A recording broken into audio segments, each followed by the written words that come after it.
Bom, então agora vamos falar sobre o pêndulo físico, tá? Que vai ser uma aplicação de movimento de rotação, né? Então vamos considerar que a gente tem esse corpo rígido, um formato qualquer, tá? Ele está preso, né, nesse ponto O, que é o eixo de rotação, então ele roda em torno desse eixo, tá? O eixo aqui ele está fora da direção Z, aqui fora da tela, né? E então o corpo rígido ele tem uma posição centro de massa que a gente está colocando nesse ponto, tá? E a gente pode chamar essa distância entre o eixo de rotação e o centro de massa, vamos chamar de L, tá? Então L é essa distância entre O e o centro de massa, tá? Então tem a força da gravidade, né, que atua sobre a posição do centro de massa. Então essa força da gravidade vai gerar um torque aqui, né, que é o que a gente vai ver que vai fazer esse movimento desse pêndulo ficar oscilando, né, fazendo uma rotação em torno do eixo O. Então ele vai ficar oscilando aqui no plano, né, no plano da tela aqui, tá? Então igual quando a gente resolveu para o pêndulo simples, né, então o jeito mais fácil é a gente passar para um sistema de coordenadas polares, né? Então a gente vai trabalhar com esse ângulo θ, tá? Que esse ângulo vai aumentando à medida, né, que o pêndulo vai aproximando da horizontal aqui, esse θ vai crescendo para cá, e eu posso colocar aqui um eixo R também. Tá? Então tem um eixo R ao longo aqui, né, desse eixo entre O e O' aqui, tá? E esse aqui seria o R chapéu, que seria o vetor unitário R, né? E aqui estaria o vetor θ chapéu, que é o vetor perpendicular a R, né, que vai descrever o ângulo aqui. Então o θ é zero para essa posição e o θ vai aumentando à medida que isso aqui vai tendendo para a horizontal. Tá? Então, para a gente descrever o movimento de rotação, né, então a gente tem que as equações que a gente chegou no vídeo passado é que o torque aplicado, o torque exercido no corpo vai ser igual ao momento de inércia vezes a aceleração angular, ômega ponto. Né? Ômega é a velocidade angular. Tá certo? A primeira coisa que a gente tem que calcular aqui é qual que é o torque que está exercido aqui. Tá? Reparem aqui que essa equação aqui já está sem os vetores, né? Tá? Porque aqui eu já tô supondo, né, e é o caso, que o movimento se dá apenas em duas dimensões, né? E esse eixo aqui seria o eixo de rotação ao longo de Z e é um eixo fixo. Tá? Então eu tenho que achar o torque na direção Z aqui, que esse objeto exerce, né? Tudo aqui na direção Z, o torque na direção Z, o momento de inércia na direção Z, isso aqui vai gerar uma velocidade angular. Tá certo? Desculpa, vai gerar uma aceleração angular. Tá? Então, o torque, de forma geral, né, o vetor torque é o produto vetorial de R com a força F, onde R é um vetor que sai do eixo de rotação, né, até onde que a força está atuando. Tá? Vamos lá, para esse nosso caso aqui, ó, então esse produto vetorial eu vou usar, né, por conveniência, né, as coordenadas polares, então eu tenho um vetor R unitário, θ unitário e o Z unitário que está perpendicular aqui, né, está na direção fora da folha. Tá? O vetor R que sai, né, esse vetor R que ele vai sair da origem e vai até onde que a força está sendo aplicada. Tá? Então R é essa distância daqui até a posição do centro de massa, que é uma distância L, que a gente chamou de L. Tá? E ele não tem nenhuma direção em θ, não tem nenhuma direção em Z. Beleza? Agora a gente tem que achar a força aqui. Eu tenho que decompor a força na direção R, nesta direção, né? Que seria a força na componente R, tá? E a força na direção, nessa direção aqui, Fθ. Tá? Então vou escrever aqui, ó, FR, né? Se esse ângulo a gente está chamando de θ, esse ângulo aqui é θ, né? Tá bom? Então aqui estaria o MG, aqui estaria o FR e aqui está o Fθ. Tá? Aqui tem um ângulo de 90 graus Então, quer dizer, essa componente FR vai ser mg cosseno de θ, e a componente Fθ é igual a mg seno de θ. Tá? Agora, note que essa força aqui, ó, a componente Fθ, ela está na direção contrária do aumento do θ, né? Então, esse vetor está nessa direção e o vetor unitário θ está na direção oposta, né? Então, tem um sinal de menos. Então, aqui é mg cosseno de θ e menos mg seno de θ, e aqui é zero. Tá? Então, na hora de fazer esse produto vetorial aqui, a gente só vai ter componente z diferente de zero, né? Então, o torque aplicado vai estar, vai ser L, né, menos L, vamos escrever MGL, MGL seno θ.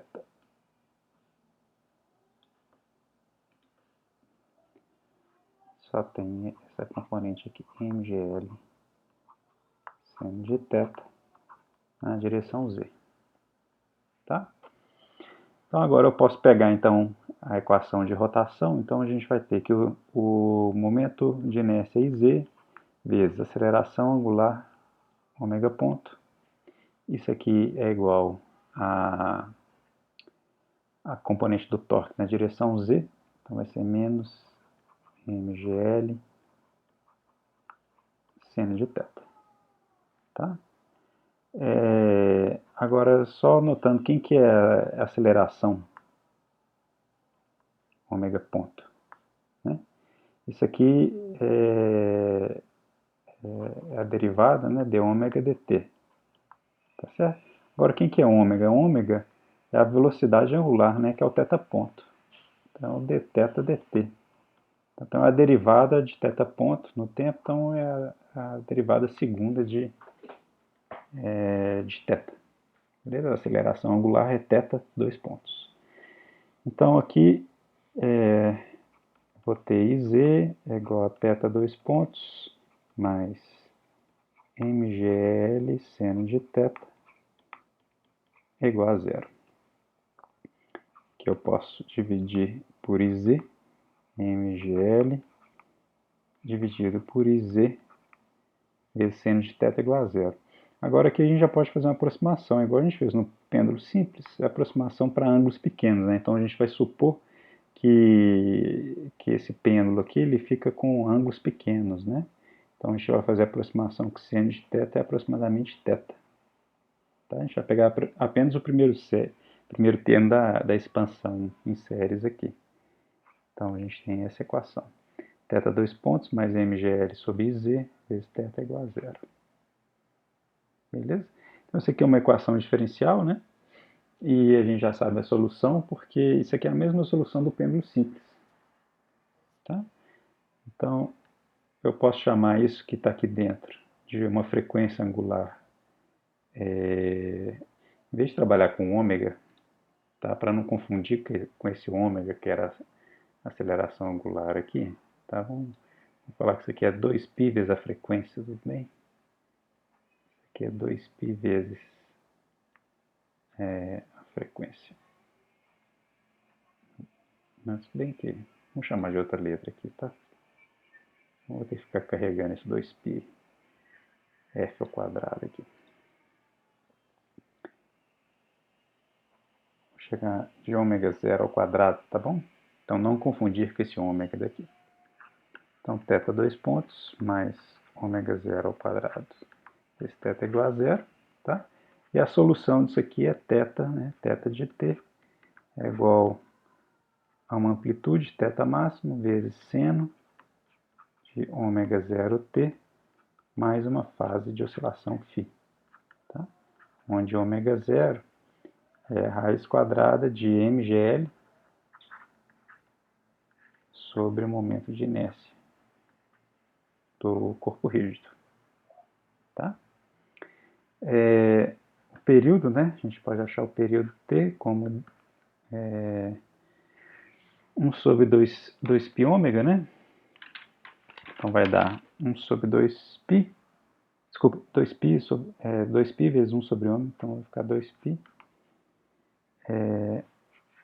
vezes momento de inércia dividido por mgl, que é o momento de inércia ao longo de z. Tá? Então, só comparação no pêndulo simples, né, que não era um corpo rígido, era 2π raiz de L sobre G. Tá certo? Então, vamos ver aqui, por exemplo, tá? Um corpo rígido que seja uma barra. Tá? Então, nosso pêndulo agora ele é uma barra fina, tá? Com centro de massa situada bem no meio da barra. Tá? Então, a distância do eixo de rotação ao centro de massa é A sobre 2. Tá? E esse aqui é o eixo de rotação. Tá? A gente calculou, né, como exemplo, qual que é o momento de inércia de uma barra fina, cujo eixo de rotação está bem nesse ponto aqui, né? A barra gira em torno desse eixo Z aqui. Tá?